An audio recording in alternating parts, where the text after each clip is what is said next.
เรื่องย่อฉบับเต็มแสนรักทางช่อง 3 ทุกวันจันทร์อังคารเวลา 20:30 นาที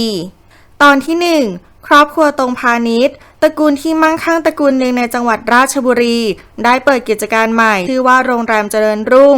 บริหารกิจการโดยเฒ่าแก่จิวผู้เป็นหัวหน้าครอบครัวและคุณนายเหมยภรรยาที่ร่วมทุกข์ร่วมสุขกันมานาน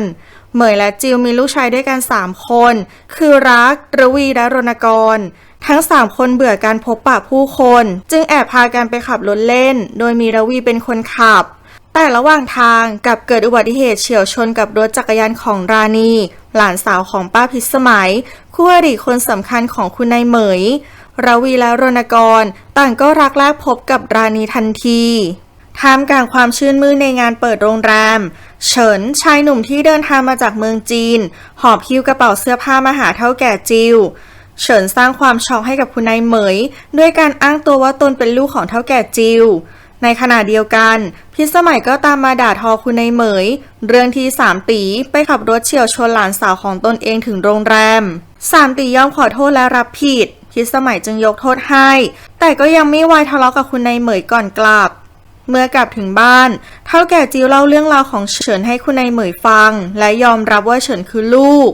เฒ่าแก่จิวและ3ตีช่วยกันขอร้องคุณนายเหมยจนเหมยใจอ่อนยอมให้เฉินอยู่ด้วย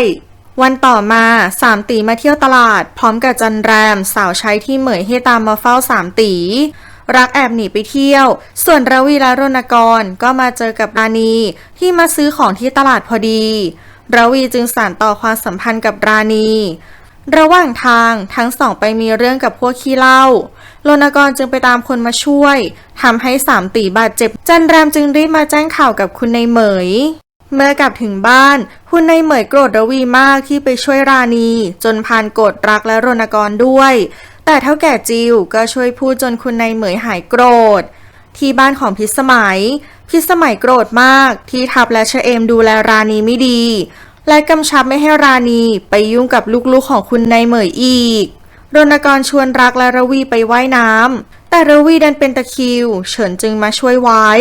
เมื่อเหมยรู้ก็ว่าระวียกใหญ่แต่ก็ไม่ยอมรับที่เฉินช่วยเพราะกลัวว่าจะกลายเป็นบุญคุณกันตอนที่2คืนนั้นราณีคุยกับชเอมสาวใช้โดยชเอมเตือนว่าอย่าคิดไปไกลเพราะพิสมัยและคุณนายเหมยเกลียดกันมากยังไงระวีและราณีก็ไม่มีทางคบกันได้ที่บ้านของคุณนายเหมยรักแอบซื้อหนังสือโป๊มารณกรจึงขอดูด้วยและชวนระวีไปดูด้วยแต่ระวีไม่ดูส่วนเฉินก็น้อยเนื้อต่ำใจในชะตาชีวิตของตัวเองและโกรธคุณนายเหมยที่ไม่ยอมรับในตัวเขาวันรุ่งขึ้นราณีก็กลับไปเรียนหนังสือที่โรงเรียนประจำที่กรุงเทพส่วน3ตีก็ไปโรงเรียนเหมือนกันแต่ก่อนไปรักได้เอาหนังสือโป๊ไปแอบฝังเอาไว้ระวีแอบปีนรั้วโรงเรียนไปหาราณีที่โรงเรียนหญิงล้วนแต่โดนครูจับได้จึงถูกพักการเรียน3วันครูจึงโทรมาแจ้งเหมยจึงบอกกับเฒ่าแก่จิวเฒ่าแก่จิวจึงให้เหมยช่วยฝากครูให้เฉินไปเรียนด้วยแต่เหมยบอกว่าให้เอาไว้ก่อนเฉินมาเจอหนังสือโป๊ที่รักแอบมาซ่อนไว้เข้าทางเฉินที่คิดจะแก้แค้นคุณนายเหมยพอดีเฉินจึงพาทั้ง3ตีเที่ยวซ่องจนรักติดเที่ยวซ่องตามแผนของเฉินเมื่อราณีกลับมาจากกรุงเทพระวีจึงนัดราณีมาพบที่วัดเพื่อสานต่อความสัมพันธ์พอถึงวันสอบปลายภาครักไม่ได้ไปสอบเพราะป่วยเป็นหนองในจากการเที่ยวซ่องจนทำให้คุณนายเหมยโมโหบ้านแตกตอนที่3เหมยโกรธและอับอายมากจึงเค้นถามรักจนได้คำตอบว่าเฉินเป็นคนพาน้องๆไปเที่ยวซ่องเหมยรีบไปหาเฉินที่โรงสีทันทีและไล่เฉินออกไปอยู่ที่อื่นสั่งห้ามไม่ให้มายุ่งกับลูกชายของตนอีกเฒ่าแก่จิวสงสารเฉินจึงพาไปหาบ้านเช่าให้อยู่และวางแผนให้เฉินดูแลโรงสีด้วยความอับอายคุณนายเหมยจึงไม่ให้รักไปสอบและบังคับให้รักเรียนซ้ำชั้นเพื่อให้ข่าวเงียบไประหว่างที่รักป่วยคุณนายเหมยให้จันแรมมาดูแลรักจนทั้งสองใกล้ชิดกันด้วยความทะเยอทะยานของจันแรมจนเผลอแอบได้เสียกับรักส่วนระวีก็ได้กระโดดน้ำลงไปช่วยราณีที่ถูกผลักตกน้ำจนทั้งคู่สนิทกันมากขึ้นเฉินได้เจอกับหงโยกที่เป็นแม่ค้าขายหมูในตลาดเป็นครั้งแรกเฉินก็ตกหลุมรักหงโยกทันทีรณกรซักถามระวีจนรู้ว่าระวีไปเที่ยวกับราณี ทำให้เขาเสียใจมากเพราะเขาก็รักราณีเช่นกันรักแอบมีอะไรกับจันแรมและรณกรมาเห็นเข้า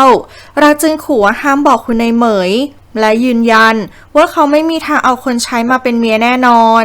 ส่วนระวีนัดพบกับราณีแต่เฉินไม่เห็นเข้าจึงถามจนรู้ว่าระวีแอบคบกับราณีจึงขอให้ระวีช่วยจีบหงโยกเพื่อแลกกับการปิดปากเรื่องราณี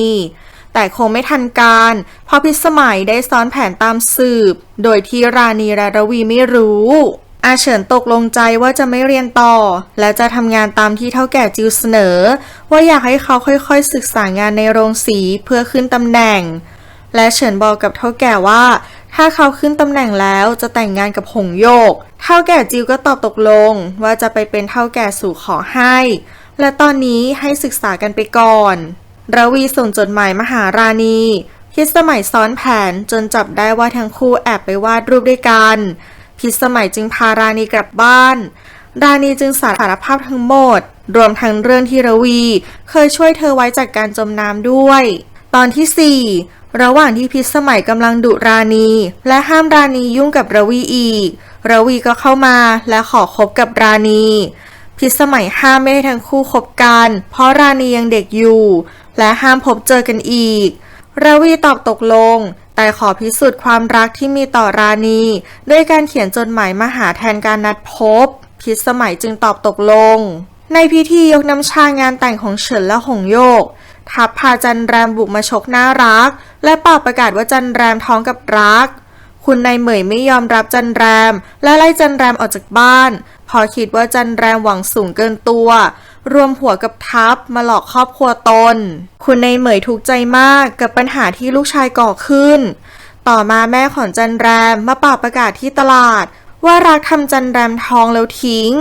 ส่วนพ่อของจันแรมก็มาเป่าประกาศที่โรงแรมและทัพก็พาพ่อและแม่ของจันแรมไปร้องกับทางโรงเรียนจนรักโดนทางโรงเรียนไล่ออกคุณนายเหมยโกรธมากถึงขนาดทุบตีรักอย่างหนักแต่ระวีและรณกรก็พยายามห้ามคุณนายเหมยตามให้จันแรมมาคุยด้วยและยอมให้จันแรมกลับเข้ามาอยู่ในบ้านเพื่อแลกกับการที่พ่อแม่ของจันแรมหยุดเป่าประกาศเรื่องนี้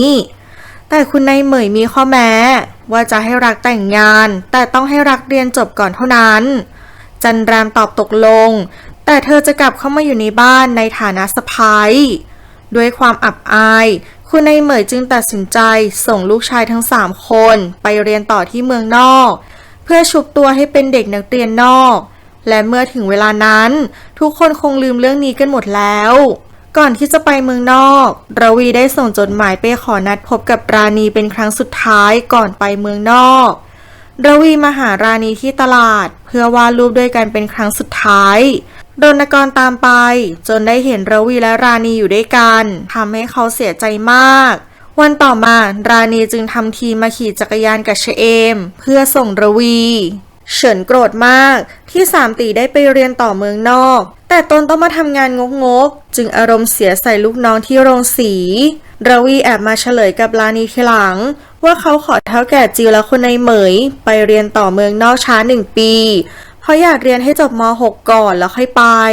เฉินรีบมาบอกเฒ่าแก่จิวว่าหงโยกตั้งท้องทุกคนดีใจมากแต่ในความยินดีของทุกคนมีความกังวลใจของเหมยซ่อนอยู่ตอนที่5จันแรมร่วมมือกับหงโยกเพื่อคานอำนาจของคุณนายเหมยส่วนคุณนายเหมยให้งอต้มยาบำรุงให้จันแรมกินทุกวันเพื่อบำรุงครรภ์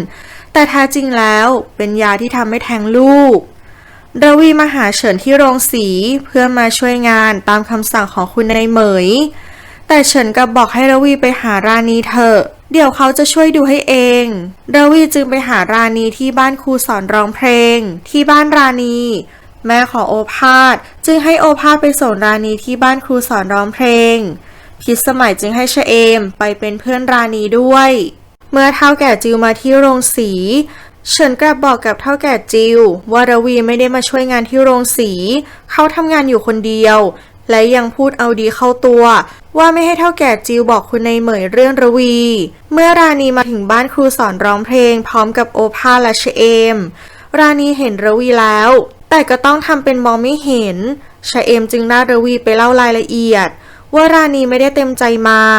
แม่ของโอภาสให้มาส่งทั้งสองชอบอะไรเหมือนกันและโอภาสก็มาพักที่บ้านของราณีเป็นเวลา1 อาทิตย์โอภาสเริ่มเข้ามาในความสัมพันธ์ของระวีและราณีเขาจึงกลายเป็นศัตรูหัวใจคนสำคัญของระวีแอบทุบกระปุกเอาเงินไปจ้างทัพให้มาสอนขี่ม้าแต่ทัพไม่รับเงินและยอมสอนให้ฟรีๆเพราะชอบนิสัยของระวีที่เป็นคนจริงจังและจริงใจและให้ระวีเก็บเงินไว้เพื่อไปซื้อของขวัญให้กับราณีดีกว่าพอใกล้ถึงวันเกิดของราณีแล้วเมื่อจันแรมกินยาบำรุงไปเรื่อยๆก็เกิดปวดท้องคุณนายเหมยจึงให้ง้อพาจันแรมไปหาหมอส่วนหงหยกก็อาการไม่ดีถึงขนาดเป็นลมที่ตลาดและตกเลือดที่โรงสีเท่าแก่จิวพอใจในการทำงานของเฉินมากเฉินจึงขอไปเรียนรู้งานที่โรงแรมเท่าแก่จิวก็อนุญาตเพื่ออยากให้ลูกๆช่วยกันดูแลกิจการในครอบครัวเมื่อจันแรมกลับมาจากโรงพยาบาลคุณนายเหมยก็รีบมาถามอาการจันแรมบอกว่าแค่ท้องเสียรุนแรงแต่เด็กยังอยู่ทำให้คุณนายเหมยไม่พอใจเป็นอย่างมากที่โรงพยาบาลหงหยกบอกกับเฉินว่าเธอแทงลูกเฉินเสียใจแต่ก็ได้แค่ปลอบใจทับสอนระวีขี่ม้าระหว่างนั้นโอภาสมาคุยให้ระวีตัดใจจากราณีแต่ระวีไม่ยอมโอภาสจึงท้าขี่ม้าหากใครแพ้ก็ต้องหลีกทางให้อีกฝ่ายจีบราณีระวีรับคำท้าโดยไม่สนใจว่าตัวเองขี่ม้าไม่เป็นรู้แค่เพียงต้องชนะให้ได้เท่านั้นคุณนายเหมยเอะใจจึงไปถามจันแรมว่าไปกินอะไรมาถึงได้ท้องเสียและห้ามโทษว่ากินยาบำรุงของเธอจันแรมบอกว่าไม่โทษเธอไม่ได้กินเพราะไม่ชอบกลิ่นจึงเอายานั้นไปให้หงโยกกินแทนและหงโยกก็ชอบกินมากทำให้คุณนายเหมยตกใจเพราะเธอตั้งใจจะให้จันแรมแทงแต่กลับเป็นหงโยกที่แทงลูกเฉินซักถามหงโยกจนรู้ว่าจันแรมบอกว่าคุณนายเหมยให้เอายาบำรุงมาให้กินทำให้เฉินมั่นใจว่าการสูญเสียครั้งนี้คุณนายเหมยต้องมีส่วนเกี่ยวข้องแน่เฉินจึงมาเอาเรื่องคุณนายเหมยถึงที่บ้านแต่จันแรมกลับบอกว่าเธอก็กินยานี้เหมือนกันแท้จริงแล้วจันแรมไม่ได้กินแต่ก็ตกลงกับคุณนายเหมยเอาไว้เฉินกลับมาที่โรงพยาบาลก็รู้ว่าหงโยกปวดท้องมากจนต้องผ่าตัดเอามดลูกออก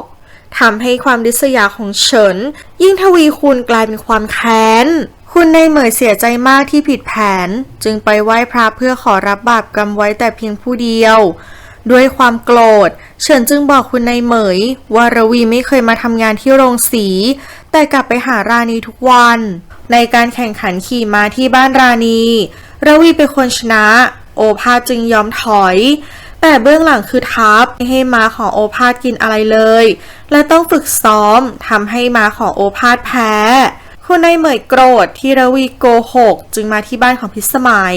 แต่เห็นว่าราณีกำลังหอมแก้มระวีเพื่อเป็นกำลังใจทำให้เหมยโกรธมากตอนเย็นในวันเกิดของราณีระวีกำลังคิดว่าจะไปยังไงดีแต่เหมยกลับซ้อนแผนด้วยการนั่งไปกินเลี้ยงที่โรงแรมและแอบไปที่บ้านของพิสมัยขณะที่ราณีกำลังเป่าเค้กของระวีคุณนายเหมยก็เข้ามาปัดเค้กและตบหน้าระวีและสั่งให้ระวีไปเรียนต่อเมืองนอกทันทีส่วนพิสมัยก็จะให้ราณีแต่งงานกับโอภาสหลังเรียนจบเช่นกัน